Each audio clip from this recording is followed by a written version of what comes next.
ख्याल आया कि मैं एक सन्यासी भिक्षु का रूप धारण करता हूँ। तो रावण जो एकदम आसुरी संप्रदाय था, उसने पलट के दैवी संप्रदाय को ग्रहण किया। असुर से वो एकदम दैवी संप्रदाय में आ गया। दैवी संप्रदाय में किसी को भी आकर्षण करना बहुत आसान है। जैसे कितने लोग होते हैं, संत साधु नहीं है, पर चोगा पहन लेते हैं, करमंडल ले लेते हैं, मंजीरा ले लेते हैं तो संत बन जाते हैं। आसुरी संप्रदाय से आप किसी को वश नहीं कर सकते, और दैवी संप्रदाय से, परमात्मा की संप्रदाय से तुम उसको वश कर सकते हैं। तो अगर किसी को छल करना हो तो आसुरी संप्रदाय हटाकर उसने दैवी संप्रदाय करी अपने ऊपर। तो सीता माता भी भूल गई। इतनी होनहार सीता माता वो भी समय पर भूल गई जब उसने दैवी संप्रदाय की हावी देखी। उसने कहा कि मुझे अगर देना है दान, अगर तुम्हारे दिल में आया है तो मुझे कुछ दो, मैं भिक्षा मांगने आया हूँ। अगर तुम्हें दान देना है तो इस लकीर से बाहर निकल के दो। क्योंकि रावण ने देखा वो लकीर बड़ी शक्तिशाली थी, अगर मैं अंदर पैर रखता हूँ तो आग लग रही है और ये निकलेगी तो आग नहीं लगेगी। तो उसने कहा मैं तो नहीं सकता दान लेने के लिए, क्योंकि हूँ आसुरी संप्रदाय, और जो नक्शा बनाया है अपना शरीर का वो दैवी संप्रदाय में बनाया, एक वो बन के आया हूँ, ऐसा रूप धारण किया है जैसे ये मैं इसे छल कर सकूं। तो दैवी संप्रदाय के रूप में इसको अंदर लकीर पर पैर रखते ही क्या आ रही थी, अग्नि जल रही थी। ये समझ गया, बोला मैं अंदर नहीं जा सकता, इसको बाहर बुलाना है। तो उसको कहता है भिक्षा देनी है तो इस लकीर के बाहर आओ। है हम सब बच्चों के अंदर भगवान भगवान का नाम डालते हैं। दैवी संप्रदाय, दैवी संप्रदाय वाला कोई इसको छल नहीं सकेगा। रुमाल में गांठ बांध कर कहते हैं भगवान को याद करो, दादा को याद करो। कहीं भी जाते हो, पढ़ाई लिखाई, नौकरी, किधर भी गया, ट्रेन में चढ़ा, हवाई जहाज में चढ़ा, हमेशा पॉजिटिविटी में दादा को याद करके दैवी संप्रदाय को याद करो। आसुरी संप्रदाय निगेटिव थॉट्स तुम्हारे पास नहीं आएंगे और कोई निगेटिविटी तुम्हारे ऊपर असर ही नहीं करेगी।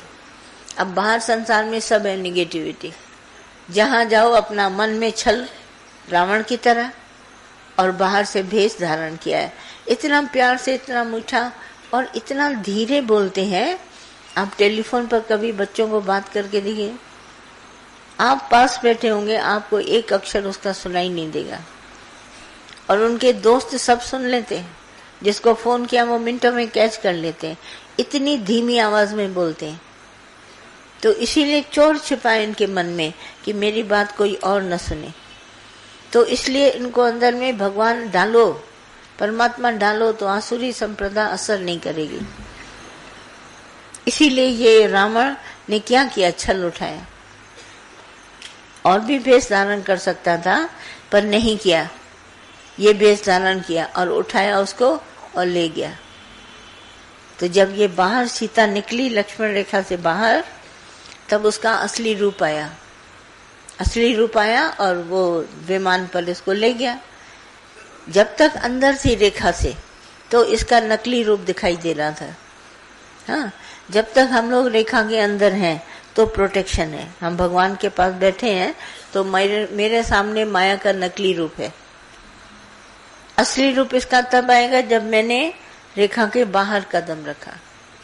हम मर्यादा का उल्लंघन करके बाहर आए तो माया का असली रूप हमारे सामने आ जाएगा। सीता डर गई, बोला ये तो रावण है। मैं तो समझा कि ये कोई आया है दान लेने। दान तो रावण का वहीं गिर गया जो इसको लेना था। पर रेखा के बाहर आई सही और उसको उठाया गोदी में और ले गया छल से।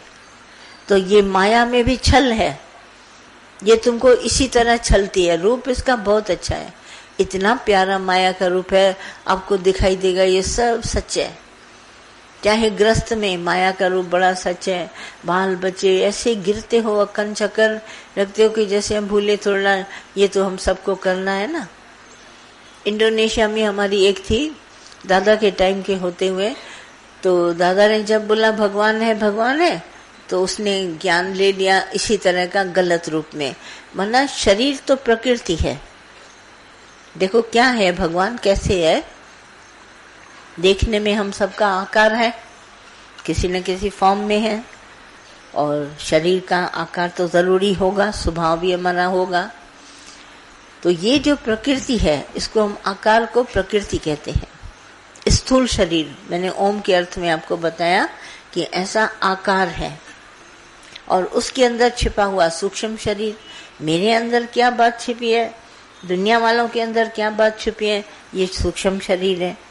और पीछे उसके कारण क्यों छिपा हुआ है हमारा, मैंने रूप क्यों धारण किया, मैंने रावण के रूप से मैं ये ऋषि का रूप में क्यों आया, मैंने छल किया, तो कारण मेरा था छल, और मैंने प्रकृति को बदल दिया, स्थूल आकार को बदलकर सूक्ष्म मन में मेरे पास था कि मैं ऐसा रूप सीता माता को दिखाऊं कि जैसे ये मुझे पहचान न पाए। सूक्ष्म में उसका आकार था और कारण था छल, और देखने में शरीर का आकार आ रहा था।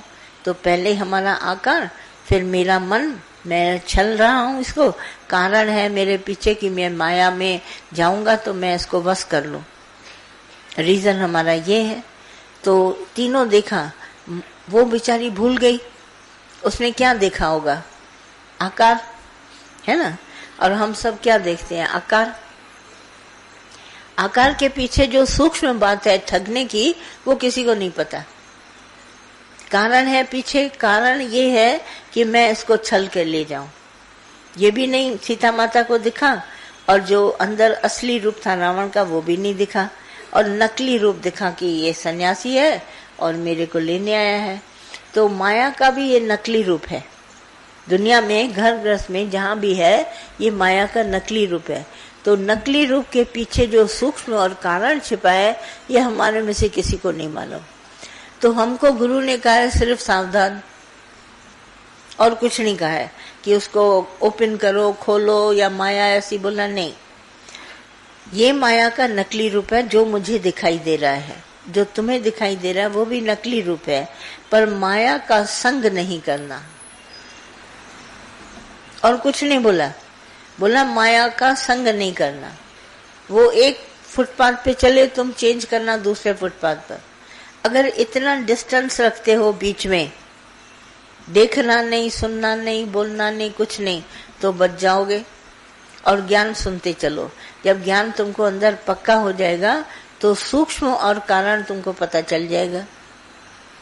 अभी स्थूल जगत में आकर न तुम सूक्ष्म जान सकते हो और न कारण जान सकते हो, सिर्फ बाहर का रूप दिखाई देगा, आकार कभी नहीं दिखाई देगा अंदर क्या है। जैसे दोस्ती रखते हैं, बाहर से दोस्त बहुत अच्छा लगता है, फिर धीरे धीरे दोस्ती गहरी होने लगती है तो हम उसके सूक्ष्म बात को जानने लगते हैं। देखा, अच्छा इसका इंटेंशन नहीं था, पैसा लेकर वापस नहीं किया, हमको ले गया उधर, हमको मजा नहीं आया क्लब में, ये सूक्ष्म रूप धीरे धीरे निकलता है। फिर वो ऐसा ढोंग से तुम्हारे को पकड़ लेगा आकार में, नहीं नहीं मेरा इंटेंशन ये नहीं था, मेरा इंटेंशन ऐसा नहीं था। देखो माया धीरे धीरे कैसे अंदर आ जाती है, अपने आकार से ही आएगी, और सूक्ष्मता तक जब तुम पहुंच गया और ज्ञान ने भी तुमको, गुरु ने भी सारा माया का रूप दिखाया, तब तुम सावधान हो जाएगा। सावधानी हमारी बीच की हालत है। पहले तो हम सब फंस जाते हैं, बड़े बड़े हमारे गुरु गुसाई होते हैं, अरे गुरु होकर ये थोड़ी ना करेगा, गुरु होकर धन दौलत पे ये नहीं करेगा, गुरु होकर हमको ठगेगा नहीं। सब गुरुओं में भी ध्यान इस तरह से देते हैं, आकार उनकी माया, वो फंस जाते हैं। ये जो सूक्ष्मता है वो तुम्हारे को ज्ञान के बाद दिखेगी। मोह क्या है, पहले पहले मोह कहते हैं, मोह क्या है, आकर्षण क्या है, मैं अब फंस गया, मैं छोड़ नहीं सकता, अब मैं इसके बगैर रह नहीं सकता। ये बीच, तभी बोला इसका बीच का मरोटा है।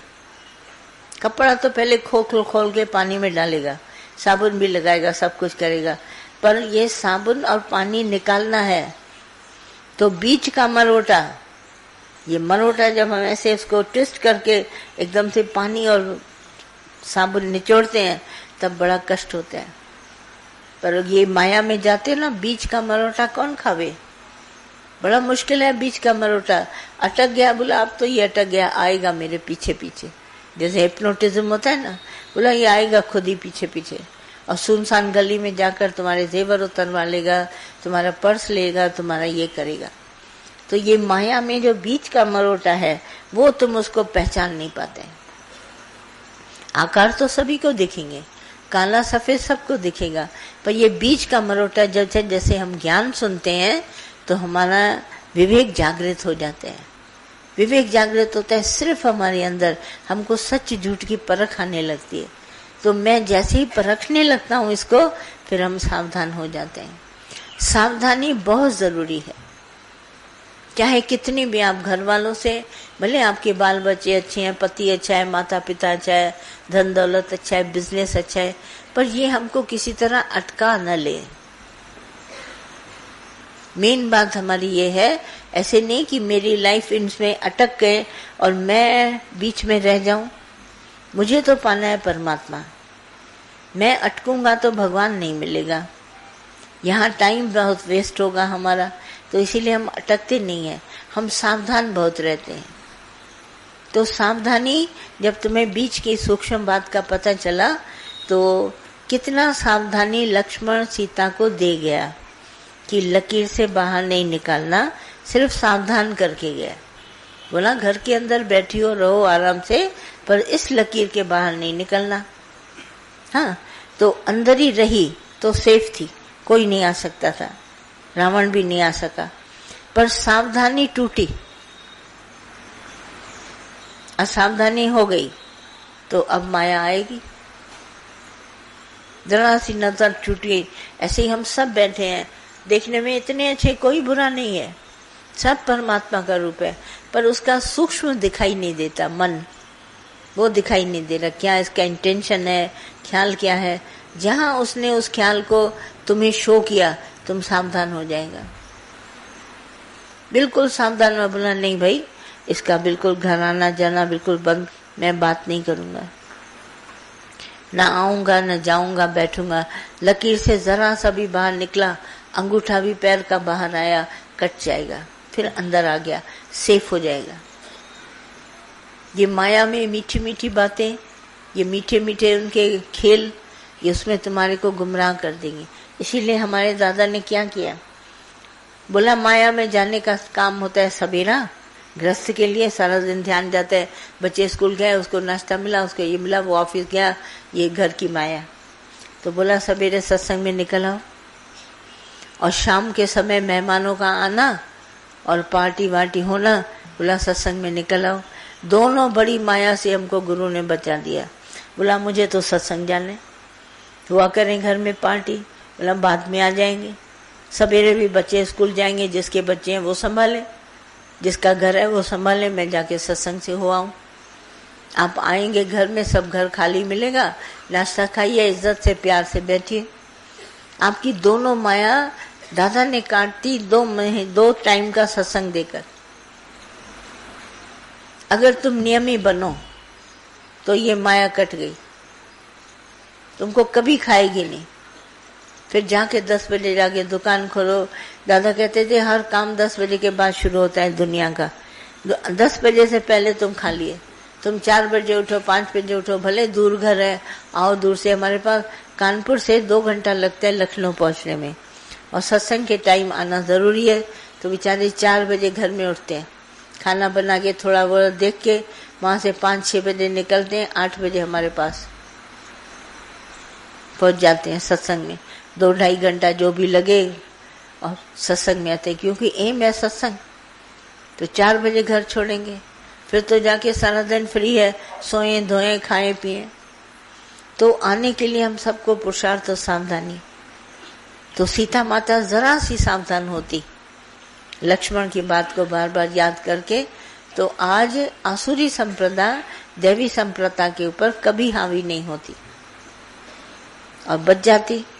तो न रावण से राम की लड़ाई होती, न इतनी वानर सेना का झंझट होता, सब खत्म है ना। तो इसीलिए सावधान रहो, तुम्हारे जीवन में झंझट खत्म हो जाएगा।